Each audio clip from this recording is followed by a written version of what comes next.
제가 얼마 전에 글을 하나 올렸어요. 글을 하나 올렸는데 뭐라고 올렸냐면, 여러분들은 파리 여행을 준비하면서 가장 궁금하신 점, 가장 걱정되는 그런 부분이 뭡니까? 하고 제가 글을 한번 올린 적이 있어요. 정말 생각보다 많은 분들이 답변을 달아주셨고 비슷한 걸 걱정하고 계시더라고요. 그래서 제가 아는 선에서 지금까지 살면서 느낀 점에 대해서 한번 얘기를 해드리도록 하겠습니다. 혹시나 잘못된 정보가 있거나 추가로 말씀해 주시고 싶은 게 있으면 댓글로 얼마든지 달아주시면 좋을 것 같아요. 다른 분들에게도 도움이 되는 부분이니까. 네, 한번 그럼 시작해 보도록 하겠습니다. 정말 많은 분들이 댓글을 달아주셨는데 비슷한 고민과 비슷한 걱정을 하고 있다는 걸 알 수가 있었습니다. 일단 가장 많이 우려하시던 게 바로 파리의 치안 문제입니다. 치안 문제라고 많이 달아주셨어요. 보통은 이제 뭐 치안이라고 하면 밤늦게 위험하진 않을까, 소매치기에 관한 지하철역이라든지 뭐 조심해야 될 부분들, 그리고 특별히 조심해야 되는 장소가 있는지 뭐 이런 걸 좀 설명을 드리고 싶은데, 첫 번째 소매치기입니다. 소매치기는 지난번 영상 있죠, 샤를드골에서 파리 시내까지 오는 법에도 설명을 드렸지만 방법은 하나밖에 없어요. 조심하는 수밖에 없어요. 그러니까 이제 가방이 있으면, 그러니까 중요한 거를 최대한 코트의 안주머니라든지, 계절이 봄이나 여름이라면 가방 깊숙한 곳이라든지에 넣어놓고 가방을 최대한 몸에 밀착시켜서 다니는 방법밖에 없는 것 같아요. 그리고 웬만하면 좀 잘 열리지 않는 가방이면 좋겠죠. 소매치기가 유달리 많은 곳이 있나요? 당연히 관광지에 많겠죠. 관광객이 많으니까. 그렇다고 뭐 관광객이 없는 동네에는 소매치기가 없냐, 뭐 그렇다고 말을 할 수도 없는 부분이기 때문에 어디를 가시던지 소지품, 귀중품이 있으면 최대한 몸에 가까이 하고 다니시는 거를 추천을 드리고 싶어요. 그렇다고 해서 너무 이것만 신경 쓰다가 이렇게 여행하면은 또 이게 무슨 소리야? 고자라니! 내가 고자라니! 파리를 온전하게 즐길 수가 없으니까 마음이 놓일 만큼 견고한 가방을 갖고 다니시는 게 가장 좋은 방법일 것 같아요. 두 번째, 밤늦게 위험한 곳은 어디인가요? 밤늦게 위험한가요? 이런 질문을 많이 하시는데 밤늦게는 당연히 위험합니다. 근데 위험하다고 말씀드리는 게 뭐냐면, 물론 위험하지 않은 지역도 분명히 있어요. 그렇지만 어쨌든 우리는 낯선 이방인이고 관광객이고 범죄를 저지르고자 하는 사람들의 시선에서 봤을 때 저희는 되게 좋은 대상이 될 수 있거든요. 왜냐면 항상 뭔가 이렇게 두리번두리번 이렇게 두리번두리번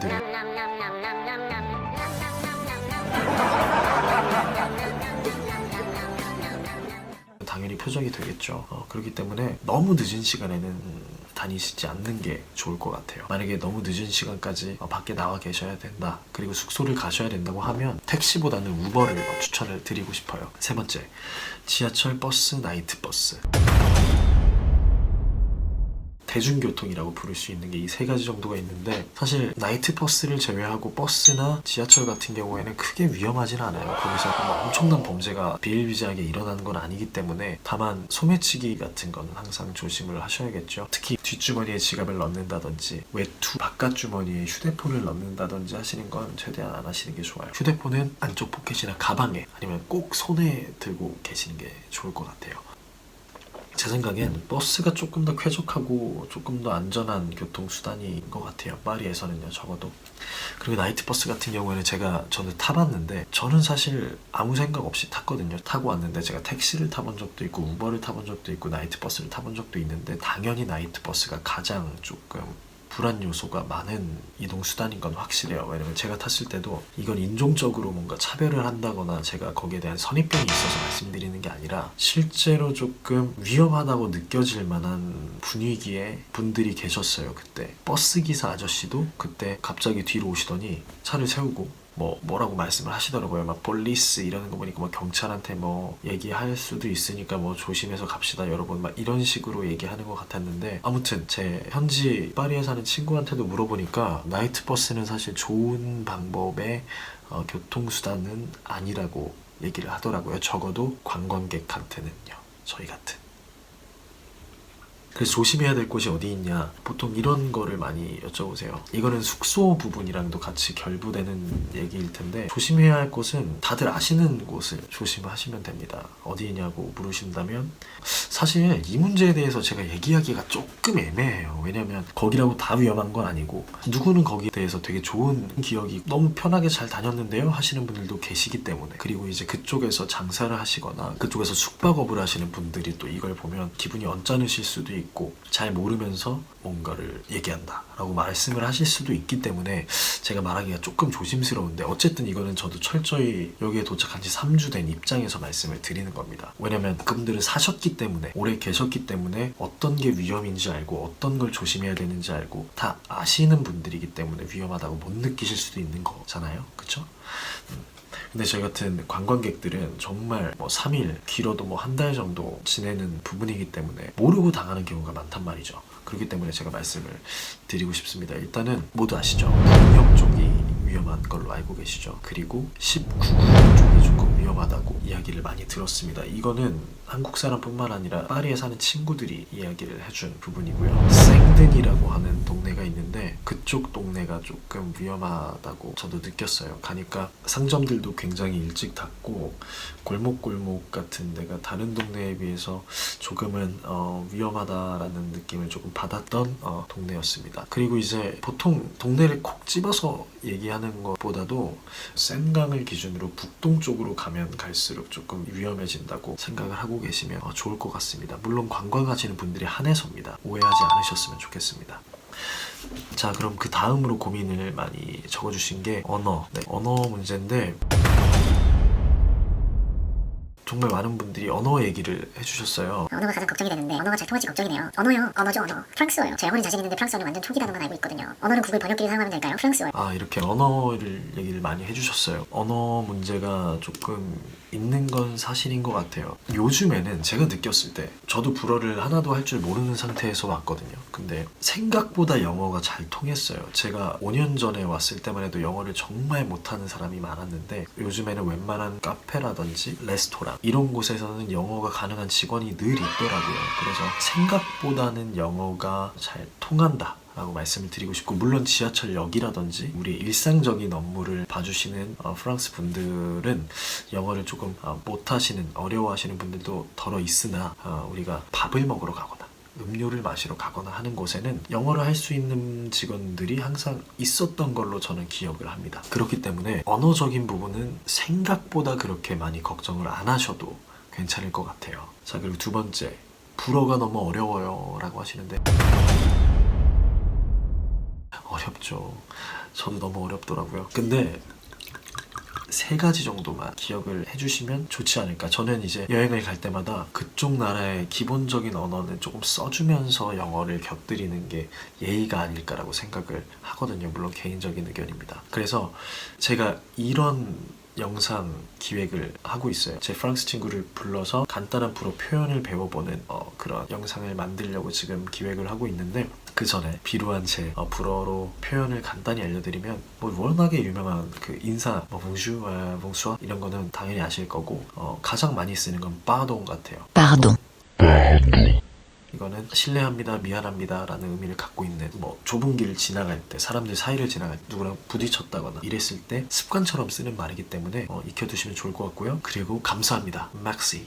이것도 어딜 가나 뭐 조금이라도 누가 문을 잡아준다든지, 아니면 뭐 계산이 끝났다든지, 식사가 끝나서 나갈 때라든지 이럴 때는 이제 merci, Merci. 라는 말을 많이 씁니다. 그리고 여러 가지 표현들이 있는데, 오늘은 제가 이것만 알려드릴게요. 왜냐면 저도 잘 못해요. 네. 제 프랑스 친구를 불러서 보여드릴 그 편에는 간단한 문장을 몇 개를 소개를 해드릴게요. 실제로 많이 쓰이는 아주 유용한 실용적인 그런 문장들을 소개를 해드릴 테니까, 네, 그때까지만 조금 참아주시면. 네, 3번째, 숙소 문제입니다. 에펠탑 근처 근처 숙소에서 전 이용역으로 가는 기차를 알고 싶어요. 숙소를 어디에 잡아야 될까요? 이쪽에 잡은 게 잘한 걸까요? 이렇게 숙소 문제를 많이 고민을 하시더라고요. 실제로 이제 뭐 네이버 카페라든지 페이스북 커뮤니티라든지 보면 숙소 관련된 글이 굉장히 많아요. 왜냐면 사실 와보지 않으면 알 수 없는 부분이기 때문에, 그리고 숙소에 대한 의견도 각자 너무 다르기 때문에 누구는 여기가 좋다, 누구는 여기가 좋다, 되게 헷갈리실 텐데 제 아는 선에서만 답변을 드리겠습니다. 지극히 주관적이라는 걸 먼저 말씀을 드릴게요. 만약에 저라면 숙소는 당연히 중심 쪽에 잡을 겁니다. 그 중심이라고 하는 건 뭐냐? 1구, 마레지구, 생제르맹 쪽을 말하는 게 아니라 파리 1존 안에 있는 비교적 안전한 곳, 안전한 구에 숙소를 잡는 걸 말씀드리는 겁니다.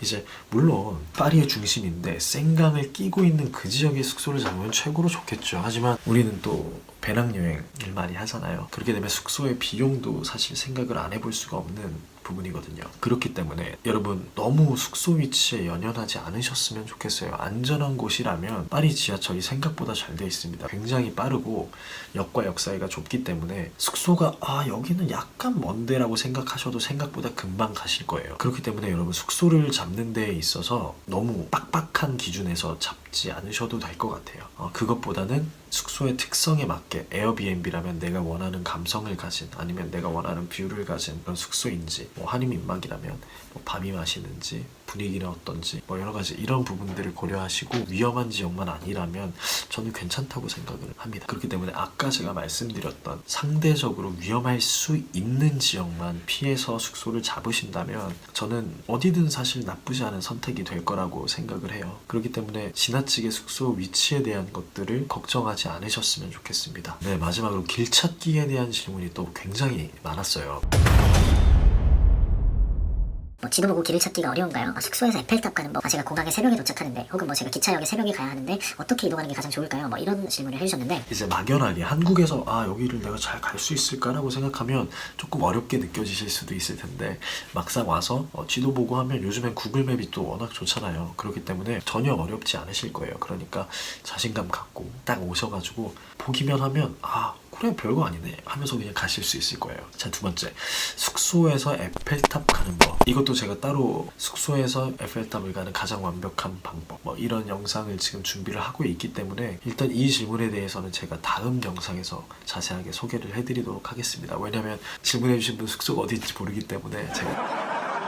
자, 세 번째, 새벽 이동법인데, 첫 차가 있는 경우라면 첫 차를 타고 이동하시는 게 가장 저렴한 방법이겠죠. 파리도 첫 차가 5시 반 정도면 제가 다닌다고 알고 있는데, 우리 여행객 여러분께서는 짐이 많잖아요. 그렇기 때문에 지하철은 조금 고달프실 수도 있어요. 더군다나 새벽에. 그렇기 때문에 저는 새벽에 이동하시는 분들에게는 우버를 추천드리고 싶어요. 많은 분들이 우버가 뭐야? 이런 분들이 있을 수도 있을 거예요. 왜냐면 우리나라에서는 우버를 많이 안 쓰기 때문에. 우버가 뭐냐면 미국 회사. 시스템 자체는 카카오 택시랑 비슷한데 이제 일반 차량이 오는 겁니다. 택시라는 그게 붙어있는 차 말고 우버 전용 차량들이 있어요. 그래서 그 차량이 오는 건데 장점이 뭐냐? 택시보다 저렴해요. 내가 우버를 부르기 전에 미리 요금이 뜹니다. 그렇기 때문에 정찰제로 갈 수 있다는 게 있고, 그리고 우버 같은 경우에는 이제 돌아가거나 하는 게 없기 때문에 속도가 상대적으로 택시보다는 좀 빠르다고 느꼈어요. 그렇기 때문에 우버가 저렴하고 빠른 방법이라는 걸 설명을 드리고 싶네요. 일단은 이 정도로 제가 궁금한 점이 있으세요? 라고 올린 거에 대한 답변을 이렇게 좀 드렸는데 도움이 되셨을런지 모르겠어요. 네, 모르겠는데 일단은 제가 아는 한에서는 최대한 설명을 드렸고요. 제가 3주 동안 산 경험에서 말씀을 드렸고, 언어 그리고 대중교통 이용법 같은 경우에는 특집을 따로 마련을 하고 있기 때문에 더 자세하게 알려드릴 수 있는 기회가 있을 것 같아요. 언어는 제 프랑스 친구에게 부탁을 해서 같이 한번 배워볼 거고요. 대중교통 이용법은 제가 오늘도 촬영을 나갔다가 왔는데 빠른 시일 내에 소개해드릴 수 있도록 열심히 발로 뛰겠습니다. 그럼 오늘은 여기까지. 어쨌든 도움이 많이 되셨으면 하는 마음에서 이렇게 오늘 영상을 찍어봤습니다. 언제나 궁금하신 점이나 제 정보가 틀렸다든지 아니면 더 좋은 방법이 있다든지 하시면 언제든지 댓글이나 여러가지 방법으로 저에게 피드백을 주셨으면 정말 감사드리겠습니다. 여러분의 좋아요와 구독은요 저한테 큰 힘이 됩니다. 구독 버튼, 좋아요 버튼 한 번씩만 눌러주세요. 감사합니다. 여러분 잘 자요. 본리.